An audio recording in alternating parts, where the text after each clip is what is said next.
बिस्मिल्लाहिर्रहमानिर्रहीम, अस्सलाम वालेकुम। क्या मुल्क में अफरा तफरी फैल रही है? क्या एहतजाज, धरने, लॉन्ग मार्च की सियासत होने जा रही है? आज की खबरों को देखें तो इसका बखूबी अंदाजा हो जाएगा। आज 29 अप्रैल पीर का दिन है। आज के दिन कौमी असम्बली में मौलाना फजलुर रहमान साहब का खिताब बहुत ज्यादा जेर बहस है, इस वजह से कि उन्होंने दो टोक बात की है। उन्होंने पूरे सिस्टम को उड़ा कर रख दिया है। वो फजलुर रहमान साहब जो कि पीडीएम को लीड करते थे, आज सबसे बड़े नाकिद बनकर सामने आए हैं। वो भी धरनों की, एहतजाज की बात कर रहे हैं। वो भी तहरीक इंसाफ का साथ देने की बात कर रहे हैं। किसान सड़कों पर हैं, किसानों की पकड़ धकड़ शुरू हो चुकी है, किसानों पर क्रैकडाउन शुरू हो चुका है। और हाल यह है कि सबसे बड़ा सूबा पंजाब, जहां पर बैठकर तख्ते लाहौर समझता है कि पूरे पाकिस्तान को कंट्रोल कर सकता है, यानी शरीफ खानदान, उनकी तरफ से अब जो दारुल हुकूमत लाहौर है वहां पर क्रैकडाउन शुरू हो चुका है। किसानों पर अभी से गिरफ्तारियां हो रही हैं और इसके साथ साथ लाहौर के तमाम खारजी और दाखिली रास्ते वहां पर पुलिस तैनात कर दी गई है कि कोई भी किसान, जो कि अब किसान मौजूदा हुकूमत में किसी दहशतगर्द से कम नहीं है, तो लिहाजा कोई किसान लाहौर में आ ना सके। लेकिन किसानों ने किया कि उनके नुमाइंदे पहले ही लाहौर में आ गए और चेरिंग क्रॉस पर वहां पर पुलिस की वैन्स पहुंच गई, प्रिजन वैन्स हैं, एंटी राइट फोर्स वहां पर पहुंच गई है, वाटर कैनन पहुंच गए हैं, ताकि किसानों को सबक सिखाया जा सके कि इनकी जरूरत किस तरह हुई कि अपने हक के लिए यहां पर आ सकते हैं, लाहौर में आ सकते हैं। उनको पता नहीं है कि यहां पर मरियम नवाज साहिबा का कब्जा है, ये उनकी सल्तनत है, उनका इख्तियार है यहां पर,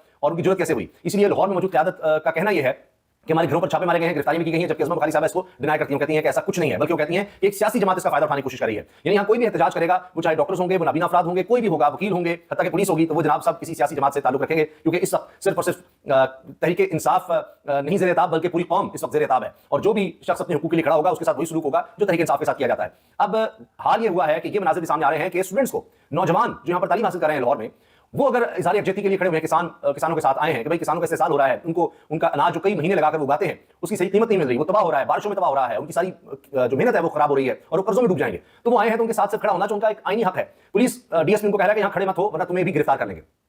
मजे की बात यह है कि एक तरफ गिरफ्तारियों की तरदीद की जा रही है, दूसरी तरफ वीडियोस आ रही हैं कि अभी तो कल धरने का कहा गया था किसानों की तरफ से, अभी से गिरफ्तारी की जा रही है। ऊपर से आप देखिए कि मामला यहां तक बढ़ गया है कि अभी तो मियां नवाज शरीफ यहां पर नहीं है, शहबाज शरीफ पाकिस्तान में नहीं, इसहाक डार साहब डिप्टी प्राइम मिनिस्टर यहां पर नहीं, वो मुल्क से बाहर होते हैं, डिप्टी प्राइम मिनिस्टर बन जाते हैं। शहबाज शरीफ साहब मुल्क से बाहर होते हैं तो उनका नोटिफिकेशन आ जाता है कि जी डिप्टी प्राइम मिनिस्टर जो है वो डिप्टी प्राइम मिनिस्टर बना रहा है। नवाज शरीफ साहब बाहर होते हैं तो फोन कॉल्स करते हैं, उस पर अनसनाउल्ला आगे पीछे हो रहे होते हैं और मुख्तलिफ तरह के बयान दे रहे होते हैं, कभी कि एस्टैब्लिशमेंट के खिलाफ बयान दे दिया, कभी मुज़ाकरात का बयान दे दिया, कभी जनाब कुछ, कभी कुछ। तो वहां से वो बाहर से डोरे लाने की कोशिश कर रहे हैं। लेकिन यहां पर हाल यह है कि मरियम नवाज साहिबा से हालात कंट्रोल नहीं हो रहे और उनको एक ही काम आता है कि चढ़ दौड़ो और तशद्दुद करो, गिरफ्तारियां करवाओ। अब वो किसानों के साथ भी यही सलूक कर रही हैं, लेकिन ये सब कुछ उल्टा पड़ेगा। उसकी वजह यह है कि जो लोग सुप्रीम कोर्ट की रिपोर्टिंग करते हैं, अगर आप देखें तो इस वक्त मुख्तलिफ बातें कर रहे हैं। कोई लिख रहा है मेडे मेडे यानी हंगामी सूरत हाल, कोई लिख रहा है पिक्चर अभी बाकी है, कोई कह रहा है कि जनाब बड़ी खबर आने वाली है, हालात उस तरह के नहीं है जिस तरह समझे जा रहे हैं। इसी तरह मतुल्लाह जान साहब एक बड़ा नाम, वो कहते हैं जी अगर तजावीज़ ही लेनी है सुप्रीम कोर्ट ने, फिर क्या बाकी रह गया, सुप्रीम कोर्ट के पास क्या है, अगर आपने अभी तजावीज़ लेते रहना है, एक्शन नहीं लेना कि जिन्होंने धमकाया कुछ किया, तो वहां से भी खबरें नून लीग के लिए, हुकूमत के लिए अच्छी नहीं है। वहां भी जिन पर वो तकिया किए हुए हैं कि जनाब सारा कुछ वो संभाल लेंगे, हमने कानूनी पैकेज लाना है और हमारा बंदा वहां पर है, कोई मसला नहीं है। और इसलिए वो कहते थे कि जब तक उमर ताब नियाल साहब चीफ जस्टिस है, नवाज शरीफ वापस आएंगे ना कुछ और होगा, और जब भी रिटायर होंगे तो सब कुछ हमारे अपने होने लग जाएगा, और फिर होने भी लगा। तो उनको बड़ा इत्मीनान और बड़ा था कि सब चीजें वो हैंडल कर लेंगे, लेकिन लगता है कि वो नहीं हो रही, क्योंकि खबरें ये आ रही हैं कि जनाब अब सुप्रीम कोर्ट में भी ज्यादातर लोग, ज्यादातर जजेस जो हैं वो इकट्ठे हो गए हैं और वो भी उन 6 जजेस के साथ खड़े हो गए, बल्कि अब उनको 8 कह लें, क्योंकि इस्लामाबाद हाईकोर्ट की तरफ से भी अब एक यूनानिमस तजावीज़ आ गई है सुप्रीम कोर्ट के पास। और कुछ इसी तरह के मामला हमें लाहौर हाईकोर्ट से, सिंध हाईकोर्ट से, पेशावर हाईकोर्ट से और बलूचिस्तान हाईकोर्ट से भी नजर आ रहे हैं। तो अब इनके लिए मुश्किलात बढ़ रही हैं। और पहले ही जनाब देखिए कि सब ये कह रहे हैं कि रिफॉर्म 47 की हुकूमत है, इनके पास इख्तियार तो है नहीं। उसी में आप मौलाना फजलुर रहमान साहब को देख लीजिए। मौलाना फजलुर रहमान साहब अब तहरीक इंसाफ के साथ खड़े होते नजर आ रहे हैं, और चाहे उसको पॉपुलैरिटी की कोशिश कहें या जो भी कहें, या उनको हिस्सा मिला उसके लिए कहें, लेकिन इससे पहले कि वो तहरीक इंसाफ का साथ दें, तहरीक इंसाफ की तरफ से आवाज़ उठ रही है कि असम्बलियां ही छोड़ दें, यानी सारी असम्बली को फिर खाली कर दें, तहरीक इंसाफ का कोई मेंबर ना हो। यानी पहले उन्होंने इख्तियार छोड़ा था पंजाब में भी और खैबर पख्तूनख्वा में भी, और इस्तीफे दिए थे। अब साहबजादा हामिद रजा जो हैं सुन्नी इत्तेहाद कौंसिल के सरबराह, यानी जिसके तहत अब कहा जा रहा है जी पार्लियामेंट में तहरीक इंसाफ मौजूद है जिस जमात के अम्ब्रेला के अंदर, तो वो कह रहे हैं कि अगर इमरान खान साहब की रिहाई नहीं होती, मामला दुरुस्त नहीं होते, बेहतरी नहीं आती और जो आईनी हक है वो नहीं दिए जाते, तो फिर ऐसी असम्बली में बैठने का कोई फायदा नहीं है, तो इस्तीफे दे दिए जाए, असम्बलियों से निकल आए। और ये बात शौकत बसरा भी कह रहे हैं। अब तहरीक इंसाफ के और लोग भी लगता है कि इसके हामी होंगे यकीनन, क्योंकि ऐसी तो नहीं बात की जा रही। अगरचे साहबजादा हामिद रजा कहते हैं मैंने भी इमरान खान से इस बारे में मुशावरत नहीं की, लेकिन मेरा अपना ये ख्याल है, हो सकता है और बहुत से लोगों का ख्याल हो, और ये काम इमरान खान साहब माजी में कर चुके हैं जब उनके पास हुकूमतें थी, पंजाब में भी और खैबर पख्तूनख्वा में भी। तो अब तो उनके पास पंजाब में हुकूमत नहीं है, सिर्फ खैबर पख्तूनख्वा में है। और ऊपर से देखिए हालात क्या है कि लेकिन गंडापुर ने जो ही बयान दिया कि जी वो इस्लामाबाद पर कब्जा कर लेंगे, तो अब फिर इलेक्शन कमीशन की तरफ से उनको बुलावा आ गया है, नाली की तलवार उन पर फिर लटक रही है। तो ये जो अफरा तफरी है, ये हमें कहीं भी खत्म होती नजर नहीं आ रही, कम होती नजर नहीं आ रही है, बढ़ती नजर आ रही है। अभी और तबकात ने निकलना है, अभी बजट से पहले तनख्वाहदार तबका निकलेगा, सरकारी मुलाजमीन निकलेंगे, अपनी तनख्वाहों में इजाफे के लिए निकलेंगे। अभी आप देखेंगे ताजर भी निकलेंगे, कारोबारी अफराद भी निकलेंगे, हर कोई भी निकलेगा। अभी तो किसानों के साथ जो होगा उसका रद्दमल आप गांव गांव में देखेंगे, शहरों में देख रहे हैं कि किसानों को यहाँ पर आना पड़ा है। महंगाई का जो तूफान है, अभी IMF से जो डील है, उसके बाद जब लोग बिजली के बिल नहीं दे सकेंगे, अभी खबर आई कि जी इलेक्ट्रिक 18 रुपए 86 पैसे बिजली बढ़ाने का कह रहा है, तो उसके बाद आप देखेंगे कि ये तो मामला तेज होता चला जाएगा और बुरहान दर बुरहान आपको नजर आएगा। अभी जनाब वीडियोस भी आ रही हैं, मनाज़िर भी आ रहे हैं कि तहरीक इंसाफ के लोग भी निकले हैं किसानों के साथ इज़हार यकजहती के लिए, लेकिन वही काम कि गाड़ियां, गिरफ्तारियां और वही तशद्दुद और लाठी चार्ज, वो सब जनाब शुरू किया जा रहा है जिसकी इनको महारत है। लेकिन अगर ये किसान डटे रहे, मैं आपसे अर्ज कर रहा हूं, अगर ये डट गए तो ये हुकूमत के लिए आसान नहीं होगा इनको कंट्रोल करना, काबू करना।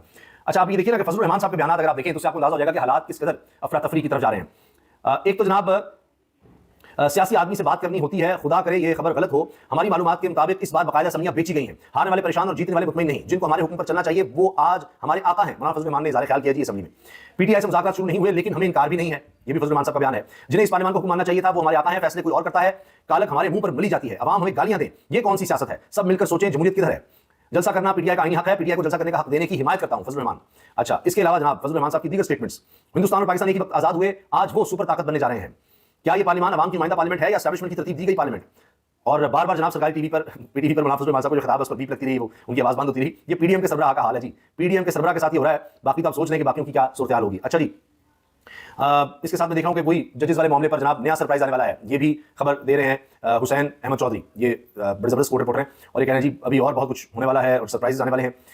ऑपरेशन हुए, दहशतगर्द खत्म हो गए, आज दहशतगर्द कई गुना ताकतवर बनकर कैसे आ गए? पश्तून और बलोच बेल्ट में रियासत का कंट्रोल नहीं। पाकिस्तान इस वक्त एक गैर महफूज रियासत है, इसका जिम्मेदार कौन है? मौलाना फजल रहमान साहब ये जनाब अपनी तकरीर में कह रहे हैं। इसके अलावा फजल रहमान साहब ने जनाब और स्टेटमेंट्स भी दिए हैं और उसमें वो कहते हैं कि सियासी आदमी से बात करनी होती है और फिर ये कि जी ये अवाम की नुमाइंदा पार्लियामेंट है या एस्टैब्लिशमेंट की तरतीब दी गई, ये वो सवाल कर रहे हैं। तो उन्होंने बड़ी सख्त तकरीर की है। अच्छा, इसके अलावा जनाब खुर्शीद शाह साहब वो अपना राग गलाप रहे हैं। पाकिस्तान इंटरनेशनल एयरलाइन की निजकारी पाकिस्तान के साथ बहुत बड़ी ज्यादती होगी। पीआईए पाकिस्तान की वो पहचान है जो पूरी दुनिया में जाती है। पीआईए की निजकारी किसी सूरत मंजूर नहीं है। पीपल्स पार्टी के सीनियर रहनुमा सैयद खुर्शीद शाह का पीआईए की निजकारी के हवाले से आम बयान अब्बास शबीर ने इसको शेयर किया है। तो फिर पीपल्स पार्टी करके रही है खामोश तमाशाई कर दो, सब बेच दो, और उन्होंने सब कुछ बेचने के लिए कहा हुआ है।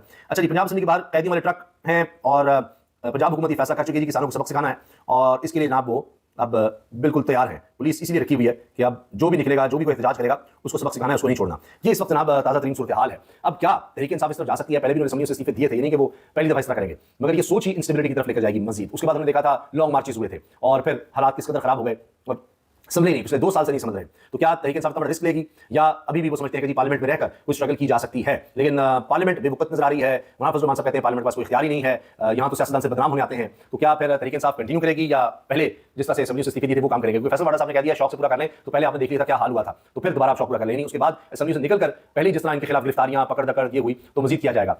इलेक्शन लड़ना भी मुश्किल था, बहुत से लोग ग्रुपोज थे, इलेक्शन लड़ लिया, उसके बाद फिर सामने असेंबली बड़ी मुश्किल से पहुंचे थे, बड़ी मुश्किल से लिया था। लेकिन एक बात तय है कि जी मौजूदा असेंबलियों में जिस तरह से मामला चलाने की कोशिश हो रही है, इससे स्टेबिलिटी आती नजर नहीं आ रही। ऊपर से किसानों वाला एहतजाज, और मैंने बताया कि दीगर तबकात भी अब निकल रहे हैं, बिजली के बिल आएंगे, IMF की शिकायत होगी, तो हर कोई फिर निकलेगा। तो कितने लोगों को ये पकड़ेंगे, कितनों को गिरफ्तार करेंगे, कितनों को जेलों में डालेंगे, कितनों पर लाठीचार्ज और आंसू गैस की शेलिंग या वाटर कैनन का इस्तेमाल कितना होगा? जब आप बेबस होंगे, किसान को पता है कि हम तो माशी तौर पर कत्ल हो रहे हैं, तो सड़कों पर ही आएंगे। और हुकूमत नजर आता है कि सिवाय डिनाइल मोड के किसी और प्लानिंग का नहीं सोच रही। और ये कि जनाब पकड़ो धकड़ो और ये सब, हमारे पास इतनी फोर्स जो है वो किस दिन इस्तेमाल होगी? अब जनाब पुलिस ने लाठी चार्ज कर दिया है, जबकि कई किसानों को गिरफ्तार भी कर लिया गया है। और ये लाहौर में गंदम पॉलिसी के खिलाफ GPO चौक पर किसानों के एहतजाज के दौरान पुलिस ने किसानों पर लाठी चार्ज किया है, मुतअद्दिद किसानों को गिरफ्तार किया है। गंदम पॉलिसी के खिलाफ GPO चौक पर पहुंचे, इससे पहले तहरीक इंसाफ भी यहाँ पर एहतजाज करती, तब भी यही होता था।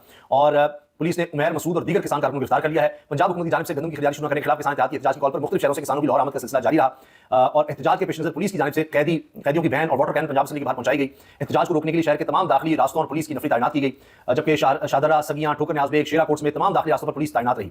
अच्छा, उसमें बुखारी साहब कहती हैं जी हमने तो कोई गिरफ्तारी नहीं की, और वो कहती है एक जो जमात है वो इसको एक्सप्लॉइट कर रही है। भाई आपके अपने लोग साबिक स्पीकर पंजाब असेंबली बोल रहे हैं कि आप किसानों को मार रहे हैं, इनके अपने MPs बोल रहे हैं आप किसानों का कत्ल कर रहे हैं, कुछ खुदा का खौफ करें। स्पीकर पंजाब असेंबली जो है वो भी सिर्फ इसलिए कि मैं तो आपके साथ हूं दिखाने के लिए, वरना आपकी हुकूमत बैठे हैं करना कुछ नहीं।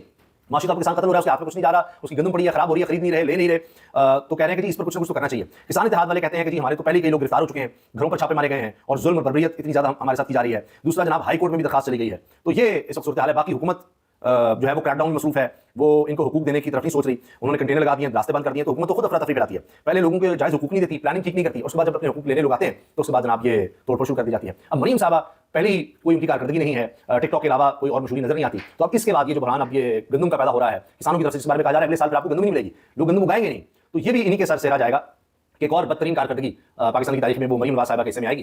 तो अब ये किस तरह से इनको हैंडल करेंगी? क्या वही जो राना सनाउल्लाह साहब या शहबाज शरीफ, हमने देखा मॉडल टाउन सानहे का बड़ा जिक्र किया जाता है, तो उसी पैटर्न पर ये चलेंगी? दबाव तो इन पर शदीद है कि माजी है, किसी ने हमें कुछ नहीं कहा, उसके बाद तो जितना हो सकता है सख्त क्रैकडाउन किया जाए, पैगाम दिया जाए कि खबरदार कोई किसी तरह का एहतजाज करना सोचे वो बाहर आकर सड़कों पर बाद में आएंगे, पहले हम उनके घरों में घुस जाएंगे। तो आप याद होगा मरीम नवाज साहिबा तो घर में जाते हुए कहती मैं आ जाऊँ, पहले अपने कैमरा वगैरह सब घुसा दिए घर के अंदर। तो इस तरह लगता है कि हुकूमत ने सोचा कि हम हालात को कंट्रोल कर लेंगे इस क्रैकडाउन के जरिए, लेकिन बड़ा मुश्किल नजर आता है। और आगे अभी भी ये पैगाम दिया जा रहा है कि जी वो तहरीक इंसाफ जो है अगर उसने अभी भी सबक नहीं सीखा और तहरीक इंसाफ सोचिए जी असेंबलियों से हम बाहर आ जाएंगे, तो असेंबलियों में अगर आप जा भी रहे हैं तो ये जनाब बड़ी मेहरबानी है, वरना इन सबको फिर से गिरफ्तार किया जा सकता है, उठाया जा सकता है, ये भी बड़ा वाज़ेह पैगाम है। तो क्या बिल्कुल दोबारा तहरीक इंसाफ कश्तियां जलाकर और बाहर आकर असेंबली से बाहर निकलकर फिर सड़कों पर आने का सोचेगी, गिरफ्तारियां देगी, दोबारा लीडरशिप उस तरफ आएगी, या अभी जिस तरह असेंबलियों में है इसी तरह एहतजाज को कंटिन्यू किया जाएगा और उसमें से रास्ता निकालने की कोशिश की जाएगी या मुज़ाकरात करने की जिस तरह बात हो रही है? इस पर इंशाल्लाह अगली वीडियो में बात करेंगे। अल्लाह हाफ़िज़।